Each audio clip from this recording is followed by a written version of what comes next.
खूनी तोहफा।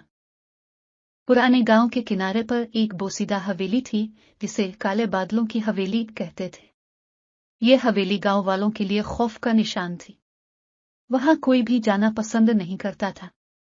हर रात इस हवेली के अर्द गिर्द काले बादलों का गुबार छा जाता था और अजीब सी आवाजें सुनाई देती थी।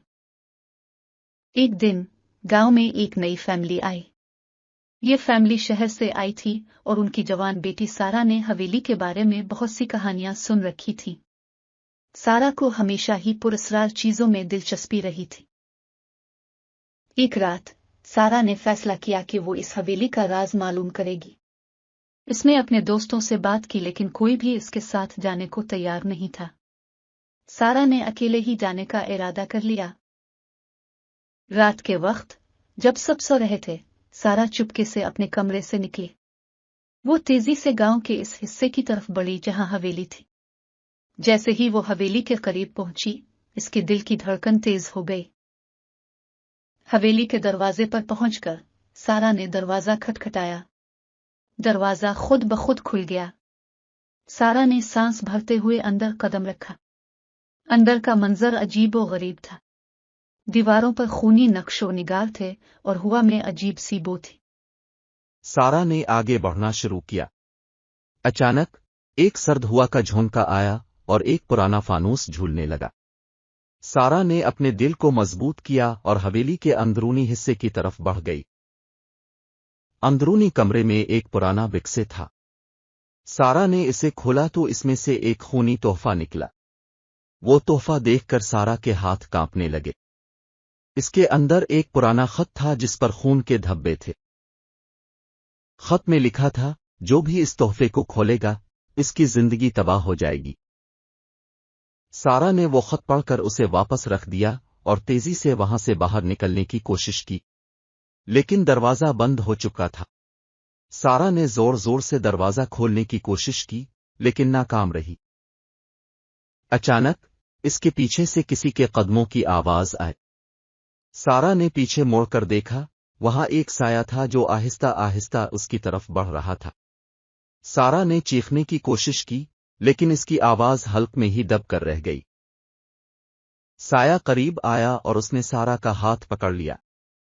सारा ने महसूस किया कि इसका जिस्म कांप रहा है। वो साया बोला, तुम्हें यहाँ नहीं आना चाहिए था। अब तुम कभी भी यहाँ से नहीं जा सकोगी। सारा की आंखों में आंसू आ गए। उसने खुद को छुड़ाने की कोशिश की, लेकिन साया ने इसे जोर से पकड़ रखा था। साया ने सारा को हवेली के एक और कमरे की तरफ धकेल दिया। इस कमरे में और भी बहुत से खूनी तोहफे थे। सारा ने समझ लिया कि यह हवेली एक जाल है। यहां जो भी आता है वो कभी वापस नहीं जा पाता। सारा ने आखिरी बार हवेली के दरवाजे की तरफ देखा और सोचा कि शायद अब कभी वो वापस न जा सके। उस वक्त गांव में सारा के वालिदैन उसकी गैर मौजूदगी का नोटिस लेते हैं। वो फौरन पुलिस को इत्तिला देते हैं और गांव वालों के साथ मिलकर सारा की तलाश शुरू करते हैं। सब लोग इस हवेली के करीब पहुंचते हैं, लेकिन किसी की हिम्मत नहीं होती कि अंदर जाए। सारा की मां ने रोते हुए कहा, मेरी बेटी कहाँ है? कोई मेरी बच्ची को वापस ले आओ। आखिरकार एक बूढ़े आदमी ने हवेली के बारे में बताया कि यह जगह शैतान का घर है और जो भी यहाँ जाता है वापस नहीं आता। लेकिन सारा के वालिद ने हिम्मत की और अंदर जाने का फैसला किया। अंदर जाते ही सारा के वालिद को वही अजीबो गरीब मनाजिर देखने को मिले जो सारा ने देखे थे। उन्होंने अपनी बेटी को पुकारा, सारा, कहाँ हो तुम? आवाज सुनकर सारा ने चीख कर जवाब दिया, पापा, यहां हूं। सारा के वालिद ने जल्दी से इसकी आवाज की समत दौड़ लगाई। एक कमरे में दाखिल होकर उन्होंने सारा को एक खूनी तोहफे के साथ पाया।